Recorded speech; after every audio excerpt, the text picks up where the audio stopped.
O primeiro elo do maior desastre por radiação fora de uma usina nuclear aconteceu em 1985, em Goiânia, Goiás.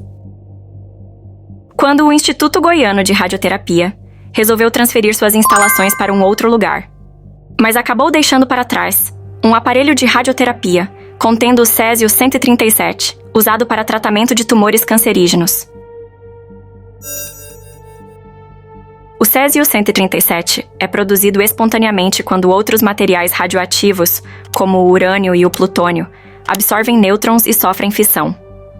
O Césio-137 é, portanto, um radionuclídeo comum produzido quando ocorre a fissão nuclear, ou divisão, de urânio e plutônio em um reator ou bomba atômica.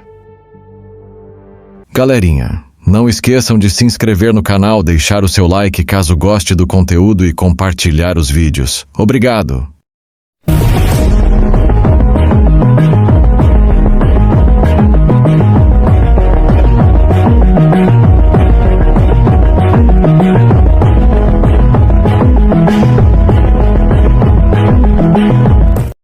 O segundo elo dessa cadeia de eventos se dá em 13 de setembro de 1987, um ano após o desastre de Chernobyl, este sim, o maior acidente da história em uma usina nuclear.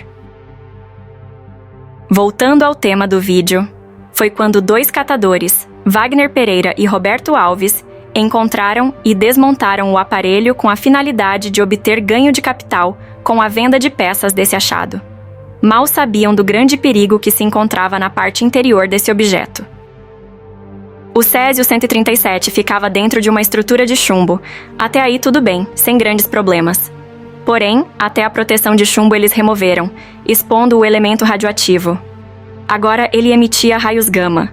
No universo são os eventos eletromagnéticos mais energéticos e luminosos desde o Big Bang. Os raios gama têm os menores comprimentos de onda e a maior energia de qualquer onda no espectro eletromagnético. Em termos de energia, os raios gama residem na extremidade do espectro eletromagnético e podem transportar energias de aproximadamente 100 keV. Eles podem penetrar camadas espessas como concreto, viajar longas distâncias pelo ar, diluído em água e tudo isso sem perder toda a sua energia. Esta animação mostra como os raios gama podem ser criados por meio de várias interações de partículas.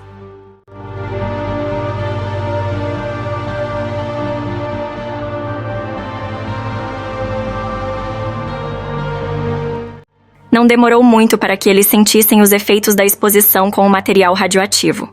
Tontura, febre e vômito, diarreia, náuseas, mão inchado e queimadura, devido ao contato direto com o material radioativo, e até mesmo queda de cabelo. Eles demoraram muito para buscar ajuda médica, pois acharam que esses sintomas estavam ligados a uma contaminação alimentar ou uma virose.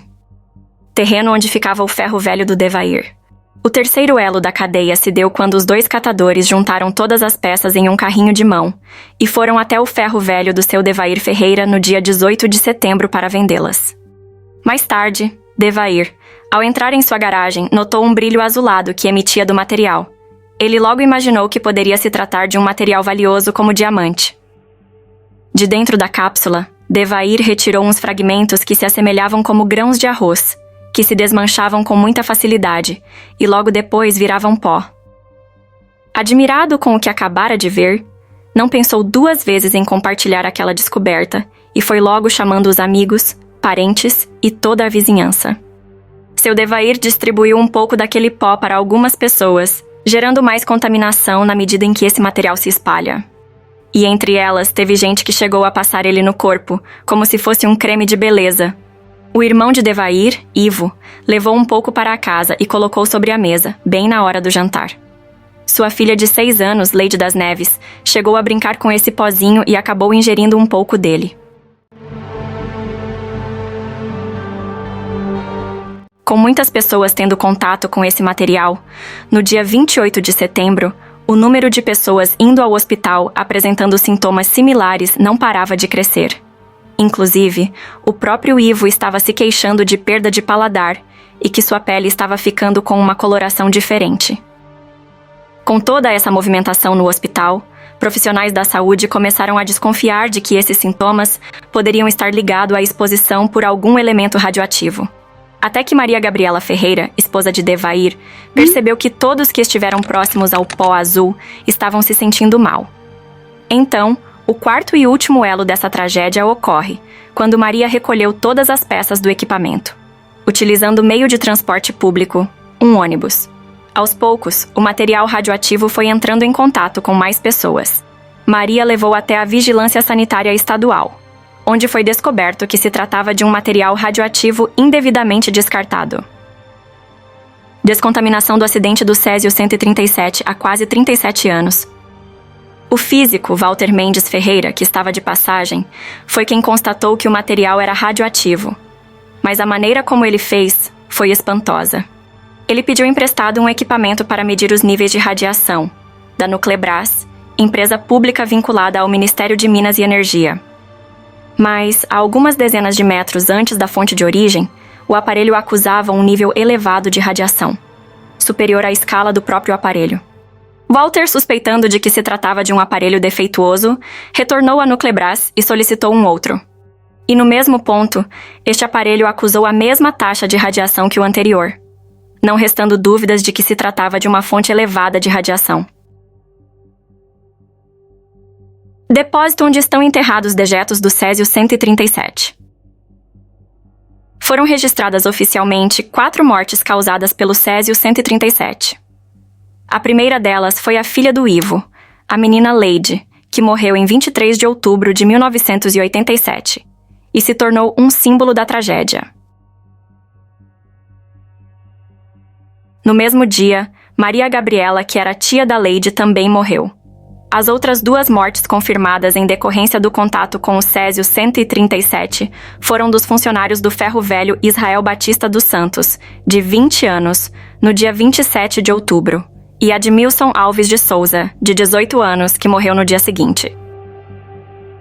E para piorar ainda a dor das perdas de seus entes queridos, as famílias tiveram que presenciar a revolta dos moradores na hora do sepultamento das vítimas.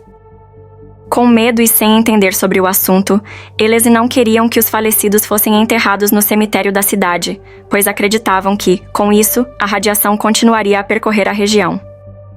Em protesto, as pessoas humilhavam, jogavam pedras e não respeitavam as vítimas do acidente envolvendo Césio 137.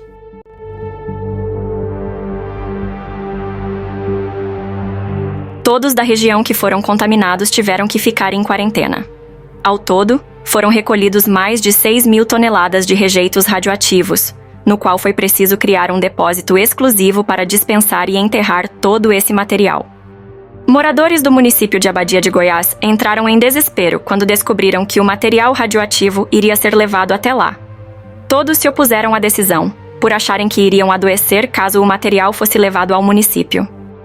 Hoje, a casa de Devair e os demais locais que tiveram alto índice de radiação se encontram demolidos e acimentados, de forma com que o solo não emita uma frequência alta de radiação. De acordo com especialistas, o local é seguro e a radiação foi estabilizada de forma com que não se cause riscos à saúde dos moradores.